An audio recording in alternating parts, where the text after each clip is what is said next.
Nandigam Suresh custody petition పై నేడు విచారణ జరగబోతోంది. ఈ కస్టడీ పిటిషన్ పై మంగళగిరి కోర్టు ఇవాళ తీర్పునివ్వబోతోంది. అటు సురేష్ ను కస్టడీలోకి ఇవ్వాలని పోలీసులు ఇప్పటికే పిటిషన్ దాఖలు చేశారు.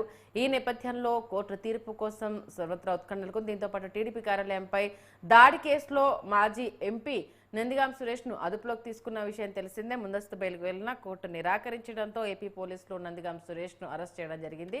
ఇక నందిగాం సురేష్ అరెస్టు తర్వాత ఆవిడ భార్య తీవ్ర ఆరోపణలు చేసింది.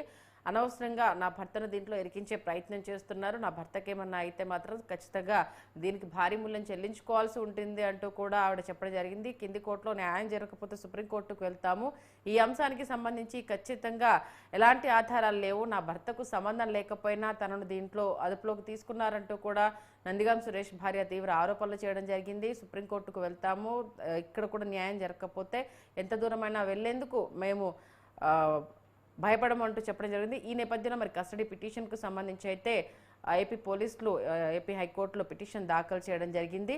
మరి ఆ పిటిషన్కు సంబంధించి ఏపీ హైకోర్టు అటు పోలీసుకు సమర్పించిన ఆధారాల ప్రకారం ఇలాంటి నిర్ణయం తీసుకుంటుంది అనేది చూడాలి. ఇదే అంశానికి సంబంధించి పూర్తి డీటెయిల్స్ అందించడానికి మా కరెస్పాండెంట్ మునీంద్ర ఫోన్ లైన్లో అందుబాటులో ఉన్నారు.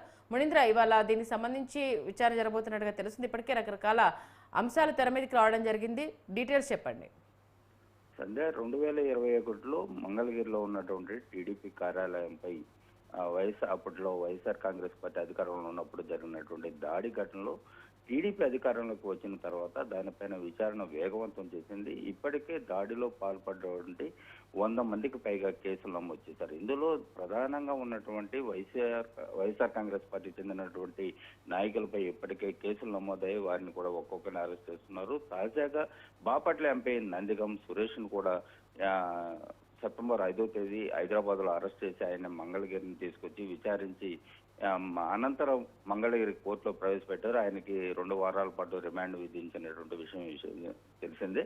అయితే దానికి సంబంధించి మరికొంత సమాచారాన్ని సేకరించేందుకు ఇటు పోలీసులు అదేవిధంగా సిఐడి అధికారులు కూడా ఈరోజు మంగళగిరి కోర్టు నుంచి అనుమతి తీసుకుని నందిగం సురేష్ ని మరోసారి కూడా విచారించినట్లు కూడా మనకి తెలుస్తా ఉంది. మొత్తం మీద అంటే ప్రధానంగా తెలుగుదేశం పార్టీ కార్యాలయంపై దాడి చేసిన ఘటనలో బాపట్ల మాజీ ఎంపీ నందిగం సురేష్ అదేవిధంగా కొంతమంది అంటే దేవినేని అవినాష్ వంటి కొంతమంది కీలక నేతలు ఉన్నట్లు కూడా అక్కడ ఉన్నటువంటి సీసీ ఫుటేజ్లో గుర్తించి ఇప్పటికి వారందరినీ కూడా అరెస్ట్ చేసే ప్రక్రియలో ఉన్నారు. అయితే ముందుగా వీళ్ళందరూ కూడా ముందస్తు బెయిల్ కోసం దరఖాస్తు చేసుకోవడం, కొంతమందికి సంబంధించినటువంటి ఈ దరఖాస్తులు ఇట్లు న్యాయస్థానాలు తిరస్కరించడంతో ఇప్పుడు ఒక్కొక్కరిని అరెస్ట్ చేసే ప్రక్రియలో ఇటు పోలీసులు అందరూ కూడా నిమగ్నమై ఉన్నట్లు కూడా మనకు తెలుస్తా ఉంది.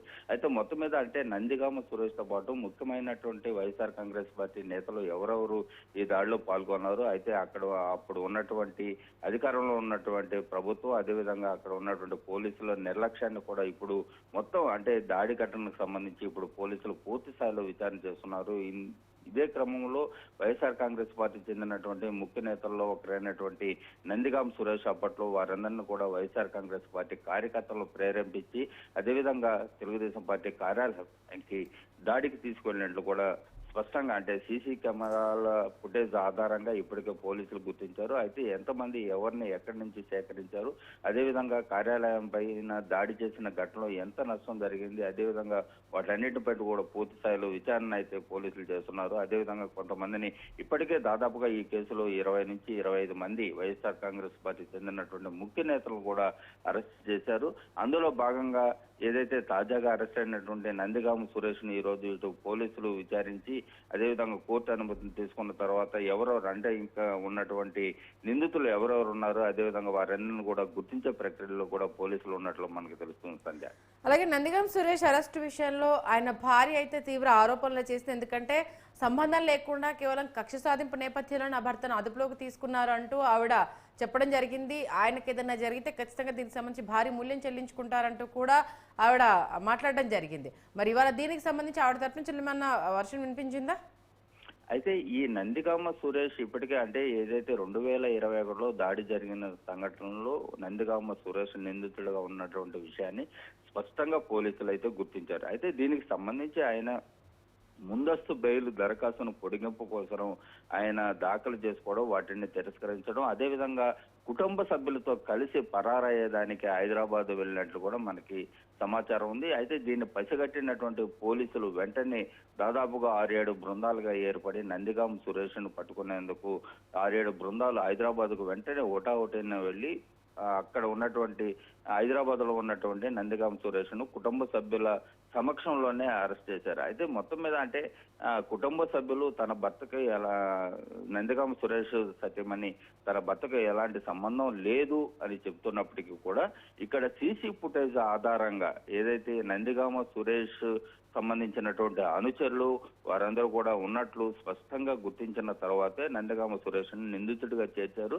అదేవిధంగా నిందితుడిని అరెస్ట్ కూడా చేశారు. అయితే ఇటు నందిగామ సురేష్ తో పాటు దాదాపుగా అంటే కృష్ణా గుంటూరు జిల్లాలో ఉన్నటువంటి ముఖ్య నేతలు దేవినేనితో పాటు మరికొంతమంది ముఖ్య నేతలు ప్రోత్సాహంతో ఈ దాడి జరిగినట్టు కూడా ఇప్పటికే కొంతమంది నిందితులు అంగీకరించారు. అదేవిధంగా వాళ్ళ స్టేట్మెంట్ల ఆధారంగా కూడా ఆ నేతలపైన కూడా చర్యలు తీసుకుంటున్నారు. అంటే కుటుంబ సభ్యుల ఆరోపణల కంటే అక్కడ ఉన్నటువంటి పోలీసులు గుర్తించినటువంటి ఆధారాలతోనే విచారణ కొనసాగుతుంది Sandhya. Okay, thank you Manindra.